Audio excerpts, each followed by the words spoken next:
Here we are with session 10. We took a few minutes break, and Check and Song are back with me, and we said we were going to try to get this one about the indebtedness and charge cards and related issues in, since twice now we've been just about to start on that, and then it was the end of that session.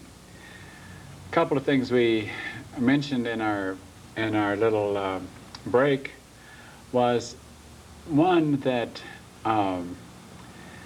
the getting your house in order so that you are free of debts, and what's the purpose in all of that? Not only is it against the laws or rules in the overcoming process, and not only what is the purpose, but we need to realize that it applies most urgently and more directly to those that we're talking about as far as overcomers are concerned, because those houses must be gotten in order, and they have to be gotten in order the right way, and the only way we know, or the best we can do of trying to do them the right way, is according to the instruction that we have received on what is the right way. So it's important to realize that the issue is a major issue for those who see themselves as beginning a major task in personal overcoming, trying to complete that task to the satisfaction of our Father's kingdom before the end of the age, or certainly have it underway enough that we are safe in their hands, and we're certainly in their camp and not in the other camp.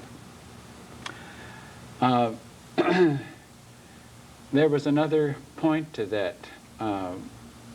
Check? Is it not leaving a mess behind, and how we take care of it? Yes, that's a very important aspect of it too. It is improper for us to just say, well, I'm just going to walk out the door of my house, I'm going to pack my little suitcase, and I'm just not going to worry about it. Who I owe this to, and who I owe that to, and how to take care of those issues. Even though the possibility exists that as you might be in the process of trying to quickly, because it's very important that if you go this way that you do it very, very quickly, and the possibility that exists that in spite of your effort not to leave a mess, that you might be forced to leave some, and that's different. But for you to intentionally choose to leave a mess and turn the responsibility over to others, that is not the proper way to do it. But if in the process you end up with no choice because the circumstances close in on you so quickly, then you have to do as you would in any circumstance that you find yourself in that position. While you're trying to do what is right and the circumstance changes, then you say, well, then I have no choice. I must accept this as what is right, and I'll do the best I can to proceed from here. Or seek help and say, this happened. What can I do? It didn't happen the way I thought it was going to be. Because it's true in the process of overcoming, as we've received the lessons that we need, it never is the way we thought it was going to be. It always is pretty traumatic, and it always takes a 90-degree turn that becomes a shock to us, and we have to adjust to it and accept it as, wow, that was just exactly the thing to help me take a bigger leap forward that I didn't anticipate.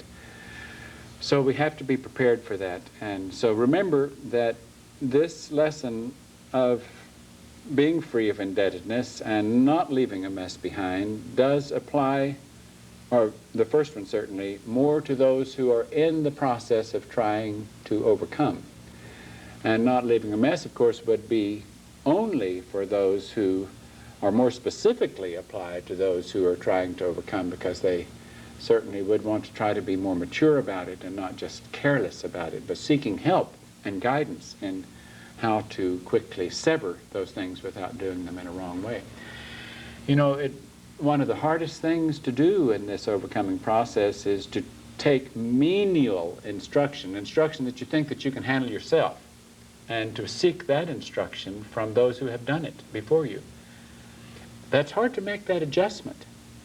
And yet if you do this, if you take this step, if you become a student of overcoming and we become teachers for you, if these students become your teachers, at every step you will increasingly learn, goodness, I could have avoided this, I could have avoided that if I had sought some help. But each time you seek help, then comes the test of, could I just have done it my way? Or is it best to look to our Father's kingdom and those who have been assigned the task of helping me? That in itself will put you to a test each time. And even the closer you get into your overcoming, you become tested in ways that are pretty tough and pretty serious, because then you want to play a significant role as a teacher or in the tasks that represent the kingdom of heaven, whether they assign you to them or that instruction is given or not. So those little illustrations that we used to read about of putty in their hands and the patience that is required and of wanting your will, not mine, they keep reappearing at times when we're unaware that it is our will that we seek, thinking that this is just a step in fulfilling their will, and yet we will assume certain steps in fulfilling it that weren't a part of their will or our Father's will, and that change. So we have to really, the rules are different, the whole world is different, the process is different, and the test is tremendous. We don't mean to frighten you with it, and yet because we certainly, it's just like it wouldn't work if your motivation was because we were trying to scare the heck out of you or having you, if you don't do this, you're going to go to hell. I mean, that's childish. That should be beneath you, and certainly beneath us as teachers. We're trying to help you be objective about it. And these things don't apply to you if they don't speak to you. They really, and that's kind of hard to understand too. But if this isn't something you're to do, then it is improper for us to say that they apply to all. That doesn't mean that those who are not doing it are not, from our Father's eyes, sinning or doing things against Him, but we're not judging them. He hasn't assigned us to them. He's assigned us to those who say, I identify. This is what I know I must do. I know that you know things that I am turned on to, that I must pursue. You know, the way it's designed here at the end of the age, and as far as our assignment in this task is concerned, it's quite different than some of the motivation was 2,000 years ago. A lot of the followers were motivated by seeming miracles that Jesus would do, and the fishes and loaves feeding multitudes, and water to wine, and healing the blind and the sick, and raising from the dead. And these things were, my goodness, they were all used to try to help those young souls to look to this individual who was the vessel and say, what can I learn from you? But he soon began to realize that what they wanted for the most part was more miracles, that they didn't really care about the information of overcoming and following him down the difficult task of overcoming the world and becoming a student and humbling themselves and going to our Father's kingdom according to the route that was given to him, a step at a time, day by day, in the way it was designed. So, but back to how it's different, we haven't been given any powers. We don't have any instruction to do any healing or any miracles, or even though I know that certainly the next level could do them in a snap through us if we are vessels of theirs, because they can do just about anything they want to do just by putting the thought in motion, and they could certainly do it with you or with these students or with us. We have more sense than to limit them.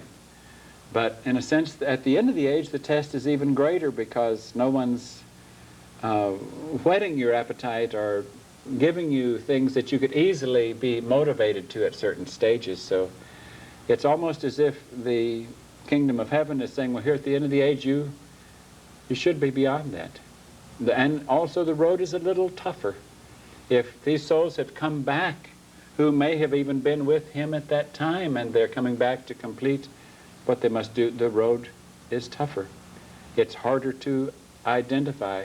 It requires more effort on your part. It requires more thirst. It requires a stronger pump. It requires a more thorough cleansing, because if you're going to get to our Father's kingdom and be able to stay there and not need to return unless assigned, then the list is long and the requirements are stiff, because you're going to take, if you have truly graduated, you're going to take a vehicle, like we've said before, wear a suit of clothes that doesn't even have the capacity to do a lot of things that humans have to do. Not that you would want to do them, but it has also many things and capacities and functions to do, as we've talked about in mental communication, and the missing of certain organs and certain capabilities to do things that we don't want to try to entice you by saying that you could appear or disappear, or that you could move from here and there in space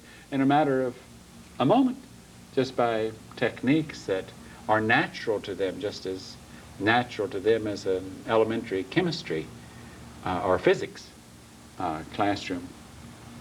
Okay, I think enough said on that. Who's next? Is it song? Yes. Is this a good time to talk about living conditions as they relate to a monastery? Good a time as any. Living conditions as they relate as a monastery. Well, goodness, if you're watching this 10th tape, is it? This 10th session, you've seen 9 times already this little scroll that came up on the end of our show and said something about total overcomers, anonymous, monastery, non-denominational, and you could think, what is that? And I believe we've discussed that we do not have a physical place someplace as a monastery where we can go and where we have protection and seclusion. It's not that easy. Now, I'm not sure we wouldn't try to take advantage of it for as long as we were capable of taking advantage of it if one existed, but we don't. Therefore, our monastery is wherever we are, whatever numbers that there are of our classroom in that situation, living as monastics and applying all the lessons, staying in close touch and receiving instruction. And believe it or not, the design that has been given to us, the help that T receives and feeds to me, is just unbelievable how appropriate it can be applied to the conditions that we have existed in, that allowed us to at times be together, at times to be separate, at times to be in several units. And even though we have a hard time imagining how it might work if, say, many of you who watch these tapes end up choosing your own monastic life, it's hard for us to imagine how that could be carried out, how it could be put into motion. And yet we know that if it is right, the plan's already been set, and it probably has many options and possible roads that it could take depending upon the numbers and all kinds of conditions that aren't really our task yet. But we can't predetermine that this can't happen, and we can't imagine how it's going to happen. If we've received instruction to make these tapes, to do these sessions, and to put them out, then what's the process? We do a step at a time, and then we get new instruction. And therefore we trust, because everything else has worked out as we trusted it. We trust that it would all work out for you. It would require your trust. And we know that if this reaches that point, that it will work to the degree that they choose to continue to do it, and that it would work to the satisfaction. If you are sincerely seeking our Father's kingdom, and certainly we are permitted to serve in the capacity of helping you get there, then I can't imagine that our Father wouldn't say, take advantage of the opportunity and say, boy, I have these representatives there that are doing that process of change, and here are some that we gave them instruction to be in contact with and give them information on how to get from here to there. So I certainly wouldn't leave them if they are serious and if they have that potential. And so we believe the likelihood is there for you. But whether or not it materializes is still dependent upon you, whether the need will exist, and it will only exist if you respond. Each step of closeness that we have is determined by how we respond to what is given to us, whether it's a lesson or restraint or getting rid of our own mind. It's how we respond that pleases or displeases our Father. It's not because we, make a better cake batter, or that we can we're a better driver in an automobile, or even though we try to do all those things to the best of our ability, but things that could be done in the human kingdom, having a better brain, what humans would call a better brain, doesn't necessarily make us a better responder. It's our yielding, or someone who wants to constantly not be preoccupied with how I want to serve and what I want to do, but someone who says, if I'm not getting assignments, then it's in order to give me a chance to let the information that I've been given to mature, and I'll stay alert and keen and do all the things that are assigned to me as best I can. And if those seem to be thin, then it's my test of patience, because I have to trust what has been given to me from our Father's kingdom, and I will be patient, and it's their will that I want.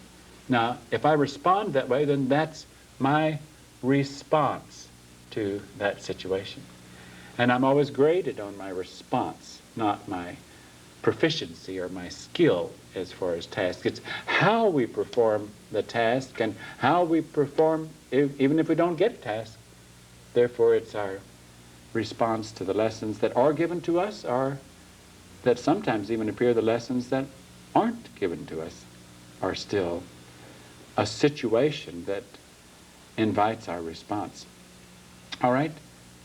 Check. What's next on our list? Well, shall we talk more about physical addictions and habits? Yes, we have to get to that topic, so we might as well. What's first on your little list of physical addictions and habits? Well, there's drugs, alcohol, and cigarettes. Okay, drugs, alcohol, cigarettes.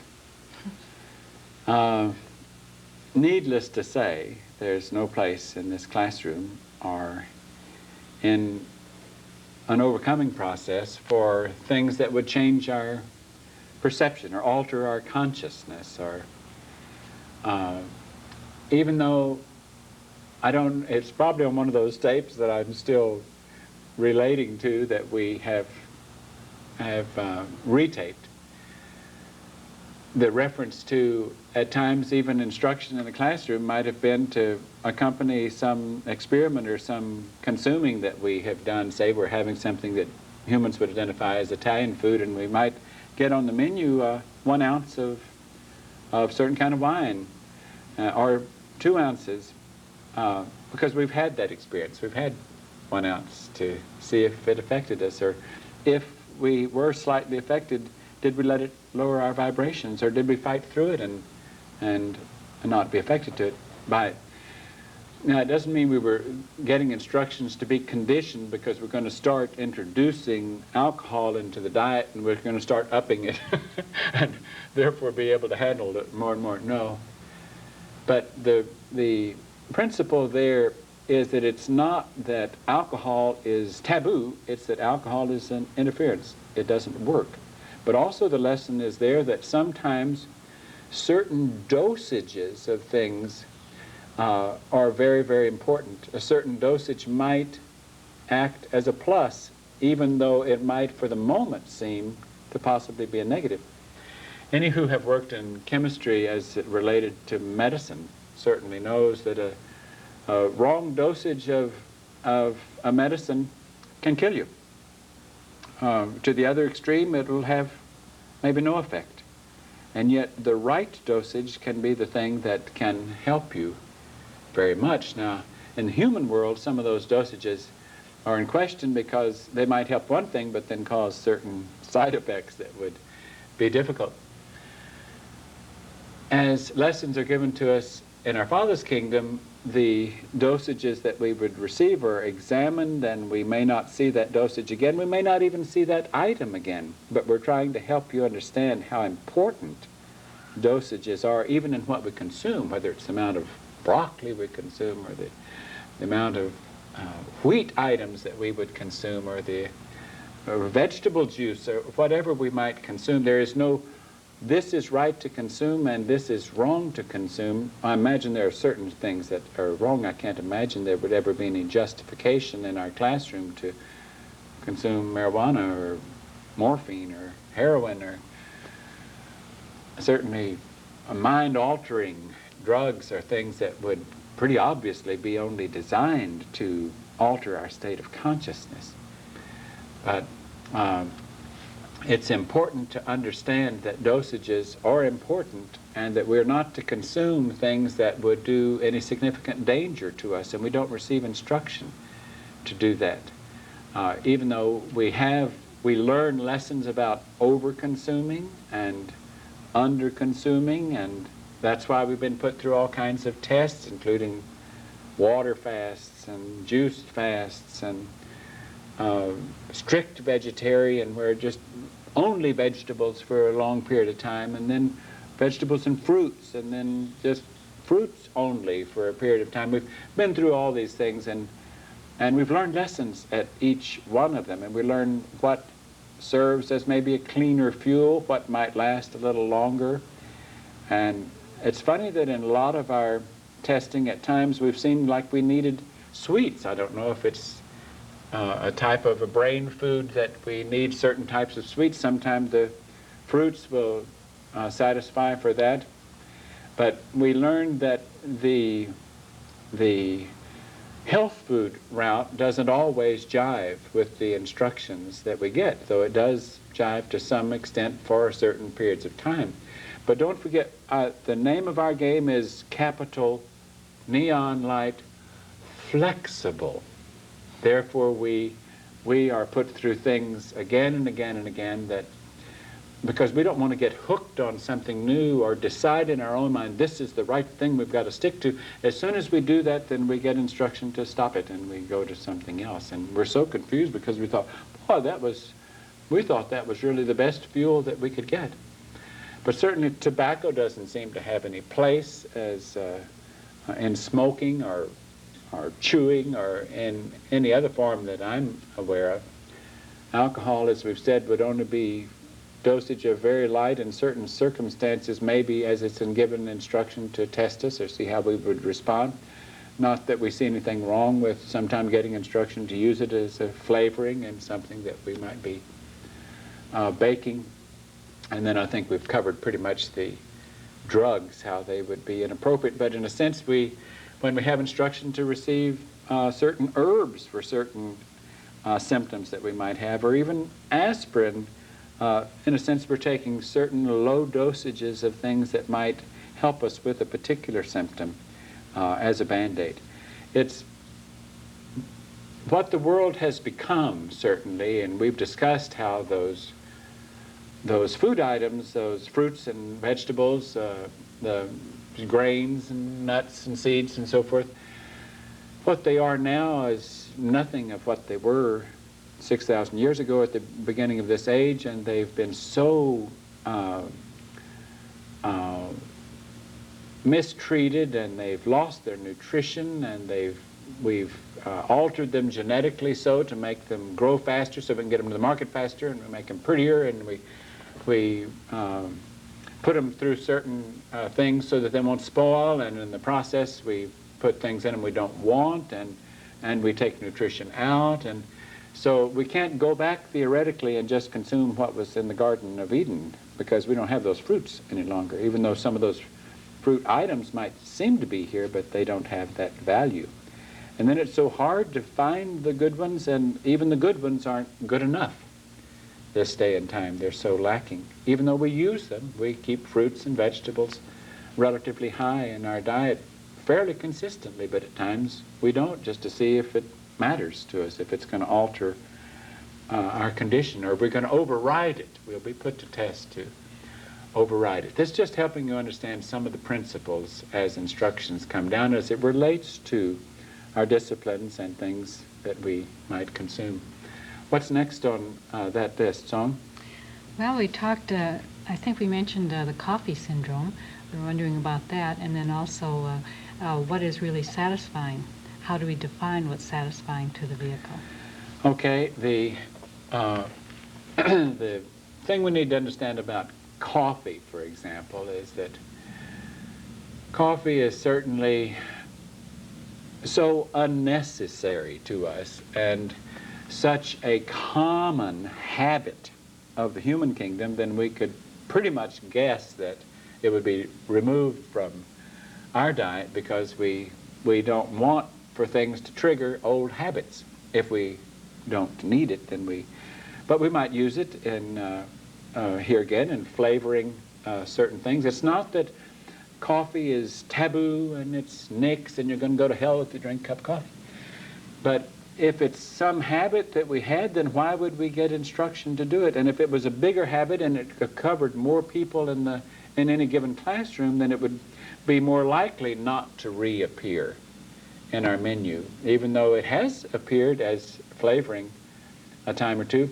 There's another little funny influence that goes with coffee and also with tea, is that a lot of people get into a mindset of, you know, I can remember in our early campground in Wyoming where some went around with their coffee cup or their teacup almost as if it was an extension of their hand. And they would, in the morning, have that and say, well, you know, this is what I'm, this is just me. I can't wake up. I'm a night person. I'm not a morning person. I need my cup of coffee or I need my tea. And that's all you need to say to the next level for it not to be a part of your consuming or your experiment. Or because if you need it, then you're limited. And if you're a night person, you're limited. So now at times we have had teas. We've had, even back in the campground, we'd have iced tea because it didn't seem that people were that hooked on having to have it all the time. And pop we did away with for a while, and then it came back, but we would try to handle it in a careful way so that people didn't feel like they had to have it and identify with it. But all this came as instruction as to how often to put it in and how much to put it in, and it became an important test to some. Each time one item was a test for one individual or two or 5 or 10, it also then was not a test for others who it didn't matter to. Anytime it doesn't matter to, then you have flexibility, and that's the reason these various lessons are given to us, so that we don't need them. We know that we can survive without them, and if we have them, we're not going to get hooked on them. And if we begin to want them on a regular basis, we're in danger of being hooked on them. So that's pretty much what we could count then on losing if we began to expect it and want it or feel the need of it. Because we don't need anything. We need one thing. We need our Father's kingdom and the relationship to it that He has given to us and the lessons that He gives to us in order to get closer to Him so that we can become rightful heirs as children in His kingdom. What's next, Jack? Well, I'm not sure if you feel like you touched enough on redefining satisfying consuming. No, I didn't, and I'm glad you brought it up. Satisfying consuming, I think we measure satisfying more by, does the fuel work? And probably we would say it's even more satisfying in some ways if it doesn't take a whole lot of that fuel, even though we've gone through experimentation and consuming where we would consume a whole lot of certain fuel in order to get the nutrients of it. Like we said, that the fruits and vegetables have become so depleted. The vegetables probably even more so than the fruits. And I remember when we were just having vegetables, it seemed like we'd just have massive amounts of vegetables before we would be sustained, because it would move through us so quickly and our energy didn't seem to quite hold up and our appetite not quite satisfied. So it seems that the pattern has kind of been what works as a fuel. It has the energy we want without. Now here we're careful about certain things that we consume. For example, if we're consuming meat products, we try to get meat products that don't have hormones in them because we don't want to take the chance on ingesting those hormones having some effect on our hormones and have us deal with certain things that we don't feel the need of dealing with. So that's a consideration in all items. We don't want to deal with something that would alter our consciousness. We don't want to deal with certain hormones. So we very carefully, as we get these instructions, feel that the consideration is partially how would it affect us and our chemistry, since we are overcomers. But we are interested in the fuel that would sustain us. Now, if we vibrate at a different level, to use one kind of terminology, or we participate in different behavior than the average human out there, then we can have a lot more what we would call more refined or less dense or less animal type consuming, because we don't vibrate on that level. We don't have that behavior. But we still, it doesn't mean that muscle has gone out. We still need a certain amount of muscle, so we consume things that would feed the muscle, and from time to time consume certain muscles. We don't have this idea, and this gets into another whole topic which might just easily shut this whole topic off and we'll come back to it. But I'm sure that the question of some of you out there who are listening to us and thought that on your path of enlightenment that it was so valuable to become a strict vegetarian, or maybe from your point of view of animal rights, that how could we justify consuming animals at all at any given time? And we had to deal with those same questions when it became instruction for us to consume those items. And then the more we realized that we can't question that instruction any more than when the Lord gave Moses certain instructions to go and kill the fatted calf in celebration for something in his relationship with those individuals. I mean, that was an instruction, and they did it, and probably they were put to the test because that fatted calf was such a precious possession to them that they hated to do it in that way. They probably would have rather had the old cow, but our Father doesn't do what we want. He would rather do, I mean, he lets us be fed by our own desires if we're willing to have them satisfied by the wrong side of the fence, or the kingdom or corporation that is not of his kingdom. But we can't question those things. We can't tell Jesus and his disciples that they were wrong if they were wearing sandals that were made of leather, or if some of their outer garments had some animal product in it. Even though we have to give a certain amount of respect to humans who have that mindset. But when they do have that mindset, they're concerned with death of the vehicle. And this is where we get into a thing that we're concerned with death of the soul. And we're on a lesson plan in overcoming the world that has all kinds of elements in it that put us to the question and to the test that previously we might thought we had gotten knowledge about, and we wouldn't ever need animal products again. We wouldn't wear them, and we wouldn't need to consume them. And then we get instruction to do it, and we say, well, at this point, does that mean I turn away from my teacher? I turn away, and I can't go any further because I'm not going to do that. And frequently that was the reason the test was given. And some could at that point turn away, and it would mean that much to them. I mean, is it worth it? Is it worth it? When it's obvious, I mean, did Jesus not even when he returned to them after having risen from the tomb, and he ate what? He ate a piece of fish and a honeycomb.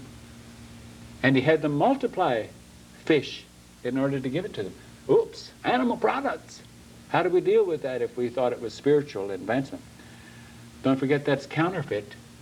If you're following instructions, you have to examine, is this instruction, is this a representative?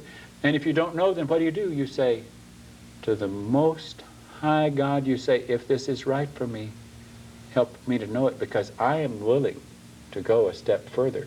I want your will, not mine. I don't want to be restricted by my preconceived notions of what is moral or what is the issue here as far as animal rights or whether or not I should consume any animal products. It's true that certain animal products give us difficulties in other ways. We find that we have more difficulties probably with milk products at times, even though we get instructions to use them in this way or use them in that way, and we have to deal with the problems. And so we could never really wipe them out, but we've learned that we, for the most part, we seem to reduce them and might use nut milks or other things because of the vehicle's response to those things. And we do take into account each individual's vehicle's response, and we take that then as I receive it from the classroom or the sections of the classroom. As I receive it, then I take it to my older memory and say, what do we do about this? And then I wait for an answer of what to do about it and how to approach the next lesson as far as symptoms of the vehicles and what we might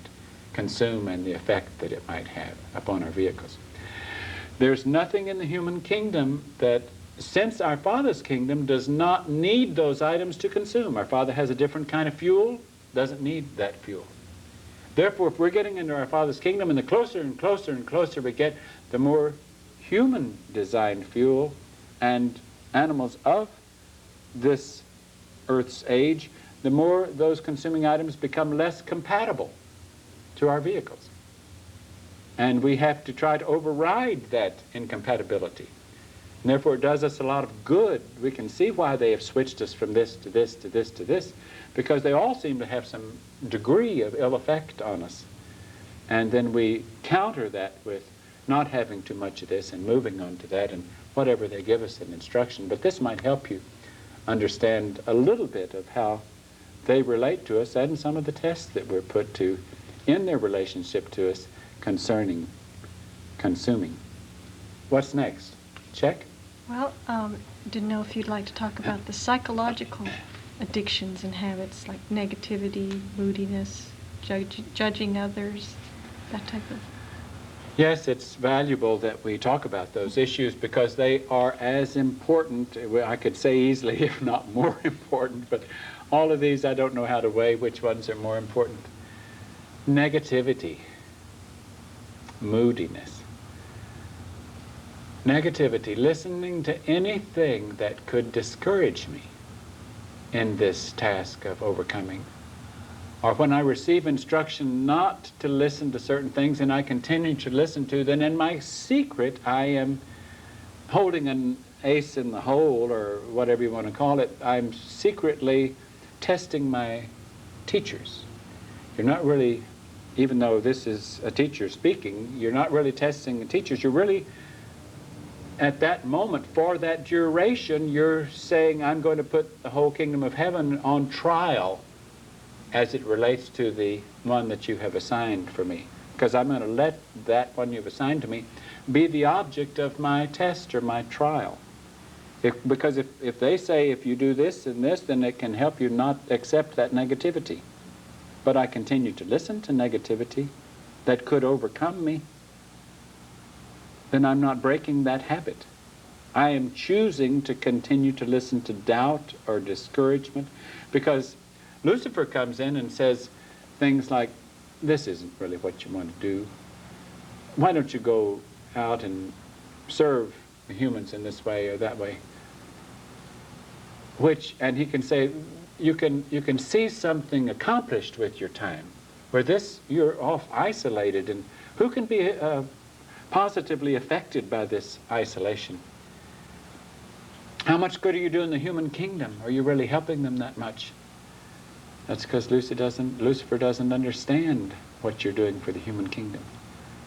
As this classroom goes up a notch, it pulls the whole rest of that human kingdom closer and tests them that much more to give them an opportunity to move up. But he forgets that because he needs members.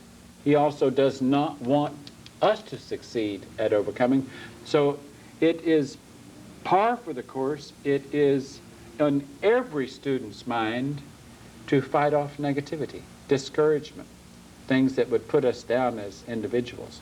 And that discouragement, if we listen to it, it also becomes moodiness. For the time we're not listening to it, then we might be happy, and for the time we are listening to it, then we're more shy and more pulled away, and our face is dragging, and our ability to serve is interfered with because of our countenance. And everyone around us can read what's going on in our countenance, and they try to help us out of it, and we insist that it's not happening, even though they can tell us that they know that it is happening. And so then they can't try to help us beyond trying to offer it to us for a while, and because then we're forcing someone to do something that they don't want to do. So then the next question might say, are you sure you want to be here? Because you're unhappy. I'm not sure you want to be here. And then at that point you have to say, whoops, am I really unhappy? Then maybe I shouldn't be here. And that opens the door that much bigger to Satan's argument and tests us, because at that time we've got an opportune time to leave and drop all this and go and tend to what he says is more significant for us. And then we get right down to the nitty-gritty, and we have to re-examine, is this everything we were looking for? Are we going to gamble in losing it? Are we going to take a chance in losing it in order to go do the things that we used to do, or that maybe we feel like we haven't really had a chance to do in the world that other humans do, that can certainly be benefactory or benefic to humans for a period of time, for that degree of development for the individual that is doing it. So the whole process of overcoming is testing. Negativity is a major item we have to deal with. Negative thinking, listening to things of discouragement that would put us down. Moodiness, and what was your... There was judging yourself, and judging others as well as degrading yourself. Goodness. Judge that ye be not judged. I mean, if it is true that my Heavenly Father exists, and if he has appointed my older member as my older member, and if I am a younger member to that older member, and thereby an older member to you, if that is true and you misjudge me, then only he has the right to judge you by, or have you judged yourself by judging? Who really judged, though?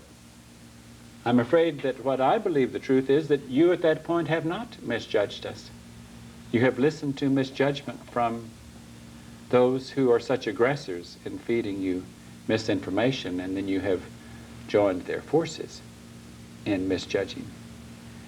It's very important. It's just as important to you that you not misjudge your own overcoming, your own capacity at overcoming. Not let influences or thoughts of misinformation pull you down and discourage you, because that happens again and again. Your performance can be poor, and your response can be poor, and you can say, I'm never going to get this. Others are getting it, and I can see them moving up, and I'm not moving up. And it's very easy to listen to negativity. And it's difficult to turn a negative into a positive. But we have a plan that was given to us, and it says, if I will expose anything that is of that wrong household, acknowledge it and expose it, it can be taken from me. I can be free of it. I can be not responsible for it. If I listen to negativity in overcoming, I'm sinning. I am doing something against my Father's house. I am separating from my Father's house and the appointee that he has designated. And that sin itself has to be taken from me. Another note taken by his representative. It says, just acknowledge that what you were doing is self-destructive to you, and acknowledge what it was, and we'll get past it. Don't worry about it. Forget it. It's gone. It doesn't exist. Then we have to, the step we talked about the other day, which is very hard to do, we have to drop it. We have to forget it if we expect to eradicate it. Lucifer does not want us to forget anything negative. Even if we make progress, he wants us to remember it. He will even say, it'll do you good to remember those things as lessons, so that you will say, I learned this lesson. It doesn't. When you acknowledge it and you submit it and you say, I want to go on. That's the same thing as asking for forgiveness. I want to go on. Here it was, this was wrong. I can see how it was destructive to me. I don't want it. I want to go on. Will you accept me still as a student? Will the next level accept me? Because all your teacher can say was, well, I'm afraid I got to go ask my older member. And we'll see. And that usually doesn't take much time, sometimes on the spot. The older member can speak through the vessel and say, it's done. It's behind you. It's gone. You can forget about it. And we can start afresh. And if you do that, if you refuse to remember it again and you take a major step forward, then that step forward will be then a part of your new structure. But if you remember it, you can slip easily back into it. You will remind yourself of that position, and you will become that you will remain in that condition as long as that's where you put yourself. If you refuse to put yourself there, then you're ready for the next step and a new position and a new person. Each step can be a new person. Each time you get rid of something, it's a brand new person. Now it's up to each class member to each time not remember their fellow class member from where their fellow class member was. They've got to make that adjustment. They've got to give them credit for change. If they want to help them change, they've got to give them credit for change and not hold anything against them for where they were. But the easiest way for your class members to accept that is when they see in you that you have made that change. And not that they have to wait. It's their responsibility to give you credit for that change. It's your responsibility to demonstrate that that change has taken place. And these are basic elements in overcoming. Who's next? Are you next, Song? Yes. Okay. Did we want to talk a little bit about deceit and dishonesty? I think you've mentioned it's like a neon light in the next kingdom level. It's such a festered boil. Few things could be equal to it. It's so bad to be deceitful and to be dishonest, because it's all for the time that you are deceitful on any little item, no matter how minute it is, it increases. Because first it might have just been that item. Then another item is added of dishonesty. Then another item is added, I'm not keeping my slate clean as I promised that I would. And items continue to mount because those forces are saying, it's not that important, you don't have to worry about it, you don't have to be embarrassed by recognizing that this was negative. This was beneath you to do that thing, and you want to expose it. Exposure is a wonderful thing. It's like getting relief. But if influences say, don't expose, hold it, then you immediately become dishonest, deceitful, and difficult things mount. When difficult things mount, what does it take to get me to the next step? An equally more difficult test. I can't move forward if I am permitting an indebtedness to occur without something just as equally difficult. The step was, if I had done it, the step up would have been a very little one. If I had exposed it at the time that we had instruction to expose it, and I moved up, it wouldn't have been that much difficulty.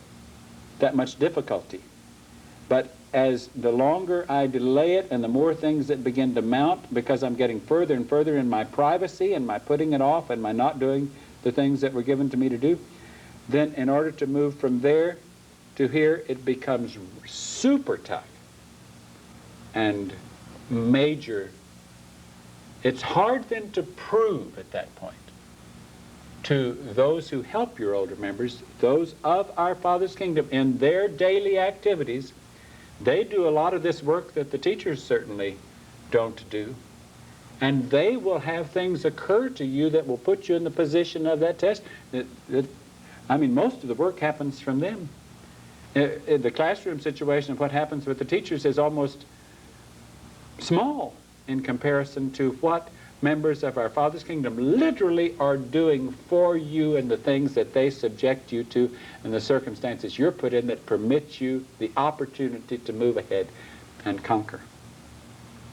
Now this, of course, it gets into another issue, and that's some of the activities of our Father's kingdom, which we'll talk about when we get to that question. I'm going to try not to make that jump. Who's next, or did we not finish that one? Well, I think there are a few other things like gossip and confidentiality and familiarity. I didn't know if you want to talk about those things. Okay, well, these are really deadly sins. These are really negative things that can breed just as much trouble as dishonesty and deceit. You said gossip, and you said confidentiality. Confidentiality to me is the same thing as deceit. It's I'm finding someone else to join me in my deceit, because if I'm entering into something with someone else that I wouldn't enter into with my teacher or other members of the class, then I'm creating an unnatural circumstance there. It's certainly less than objective or more than objective, whichever way you want to look at it. And it becomes a relationship that was not an assignment. Therefore, I have gone against the instruction. I am no longer a flexible crew member that is objective. I am giving in to the desire of the flesh or the influences that are triggering that flesh by wanting some kind of special relationship. I've found somebody who can really be a partner to me. We can have our little confidentialities and our little gossip. That makes the partnership absolutely impossible and deadly to both individuals if they participate in it, until they learn how not to participate in it. So we talked about gossip, confidentiality, and familiarity. Familiarity is pretty much the same thing, except a lot of times familiarity is still a withdrawal symptom from needing a close attachment with another individual. And I know it sounds tough, and Lucy makes this sound absolutely ridiculous when it comes out our mouths. But our Father's kingdom says, if you're going to overcome this world and come into my kingdom, you're going to be only familiar with one thing, and that's my kingdom. You're only going to love one thing. That's my kingdom. As far as physical familiarity with anyone, the only familiarity you can have, the only confidant you can have, or the only one you can talk to about things that you might want to talk to, are your check partners within procedures and your older member.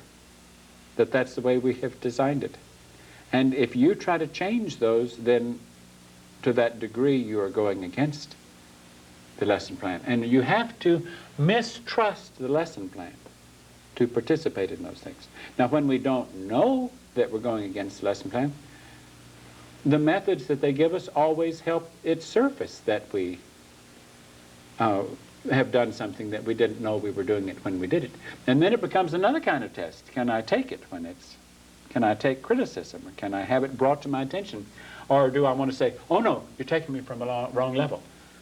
Because a test that comes to us so frequently is, if I'm really flexible, then I take what is given to me as correction and believe it and apply it. And it's very important that you understand something here, and that is, even if it was misinformation, even if it didn't apply, the technique works of examining it and saying, well, I must have not seen what was going on here. In other words, I want to take the blame. I want to say, you're right, even though influences and my brain might say, I wasn't, it was the other person who's wrong here. But if I say, I must have been doing something wrong, or you wouldn't have responded the way you did, or the others wouldn't have seen me in that light. So if I take the blame then and assume it as something that I did wrong, then I stand on the path of eliminating whatever it was that I did because of my willingness to examine it. And what harm would come to me even if I had not been wrong? But if I defend myself, then I'm taking more than a 50-50 chance that I was not being flexible. I was choosing to believe my own mind instead of the mind that was being given to me through my teachers and through my helpers and through my partnerships. Believe it or not, none of the students like to hurt each other. I mean, they don't like, so why would somebody come and accuse you of something because they like to hurt you? I mean, heavens, if they aren't past that by now, I don't know where they are. Frequently, we have to fuss at a partner for not helping a partner, because a partner will say, the partner I have they don't bring up things to me. I don't feel like I'm making any progress. And so we confront the partner and they say, well, I just hate to bring it up because it might be difficult for them to deal with. You're not helping someone if they don't bring it up. If they've solicited help, if they said, would you please bring it up? I want to know about it. And they say, well, but I don't want the confrontation. Well, then you're no good to them. You can't really help them in that circumstance. So it's very important that we be willing to help them. We be willing, when we say to them that you might have been doing this behavior or that one and it might be appropriate, we preface it by saying, I could be wrong. I could be completely off base by what I see. But the thought did occur to me, and we have procedure when the thought does occur to us to bring it up. And so if the shoe fits, wear it. If it doesn't, I'm sure glad, because I don't like to bring things up. And it works. And of course, it can put the person to test, and they can say, how outrageous for you to bring that. Or they can say, goodness, I wasn't aware of that. I'll examine it, and I'll try to apply it. And the neat thing is that if we can shift into the gear of assuming they were right, or it wouldn't have been brought to our attention, 99 times out of 100 we'll find out exactly how they were right and how we were guilty. It didn't mean anything. It wasn't any big deal. The most important thing was for us to become flexible, for us to examine it, and if we take the blame, what harm has happened if the shoe didn't fit? Or do we feel embarrassed? Are we too concerned about being embarrassed by it? We have to overcome that too. That's just another thing we have to overcome. So, boy, we're getting into the nitty-gritty. This is part of what goes on every day in the classroom, again and again. So I felt that it'd be only fair to you to see, what are we doing? We're trying to shorten your days. We're trying to help you not enter a possible classroom situation in your own monastery, only to say, boy, if I'd known that was going to happen, I never would have started this. There's that 10-second card, and we'll see you in our next session.